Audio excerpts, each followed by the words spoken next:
நான் யார்? நான் யார் என்பதை அறிதல் வாழ்க்கையின் திசையை மாற்றுகிறது. உளவியல் மற்றும் நரம்பியல் தன்மை கருத்து பற்றி பேசுகின்றன, ஆனால் வேதாகமம் ஆன்மாவை பிரதிபலிக்கும் ஒரு கண்ணாடி பற்றி பேசுகிறது. இன்று வேதாகமத்தில் உள்ள நபர்களின் கதைகளின் மூலம் நம்முடைய உண்மையான நம்மை கண்டுபிடிப்போம். உளவியல் தன்மையின் கருத்தை விளக்குகிறது, மேலும் நரம்பியல் பிரதிபலிப்பு நரம்புகளின் மூலம் நாம் பிறருடனான உறவுகளில் நம்மை கண்டுபிடிக்கிறோம் என்று காட்டுகிறது. ஆனால் அறிவியல் மனமும் மூளையும் மட்டுமே விளக்குகிறது. அது ஆன்மாவின் ஆழத்தை தொட முடியாது. அந்த வெற்றிடத்தை வேதாகமம் நிரப்புகிறது. யாக்கோபு அதிகாரம் 1 தேவனுடைய வார்த்தையை ஒரு கண்ணாடியுடன் ஒப்பிடுகிறது. அது நம்மை பிரதிபலிக்கும் போது மறைக்கப்பட்ட பாவங்களையும் ஆசைகளையும் வெளிப்படுத்துகிறது. அறிவியல் மனதை பகுப்பாய்வு செய்கிறால், வேதாகமம் ஆன்மாவை வெளிப்படுத்துகிறது.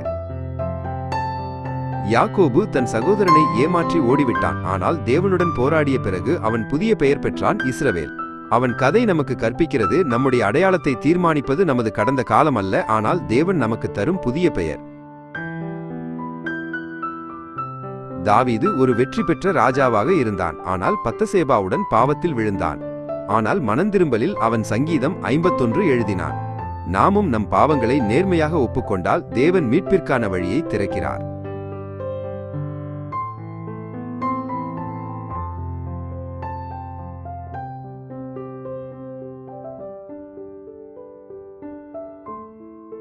பேதுரு 3 முறை இயேசுவை மறுத்தான், ஆனால் உயிர்த்தெழுந்த ஆண்டவர் அவனை மீண்டும் நிலைநாட்டி, என் ஆடுகளை மேய்த்துக்கொள் என்றார்.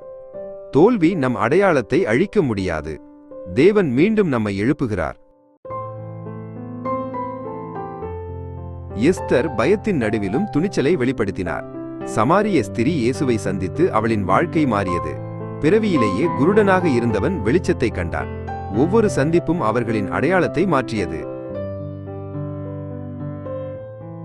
கிறிஸ்துவின் வருகைக்காக காத்திருப்பது சும்மா காத்திருப்பதல்ல. பிலிப்பியர் அதிகாரம் 2 எழுதப்பட்டுள்ளது, அச்சத்திலும் நடுக்கத்திலும் உங்களுடைய இரட்சிப்பை செயல்படுத்துங்கள். காத்திருப்பது என்பது ஒவ்வொரு நாளும் தேவனுடைய வார்த்தை, மனந்திரும்புதல், அன்பின் செயல்கள் மூலம் நம்மை தயார்படுத்துவதாகும். யார்?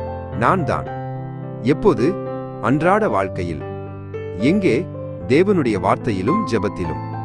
என்ன? உடன்படிக்கையை காக்க. எப்படி? சிறிய விஷயங்களில் நிலையான கீழ்ப்படிதலுடன். ஏன்?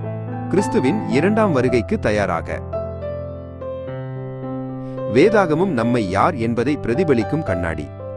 யாக்கோபு, தாவீது, பேதுரு போல நீ உன்னை நேர்மையாக பார்த்து தேவன் உனக்கு அளிக்கும் புதிய பெயரை பிடித்துக்கொள். நீ அன்புக்குரியவன். நீ முடியும். நான் உனக்காக ஜெபிப்பேன்.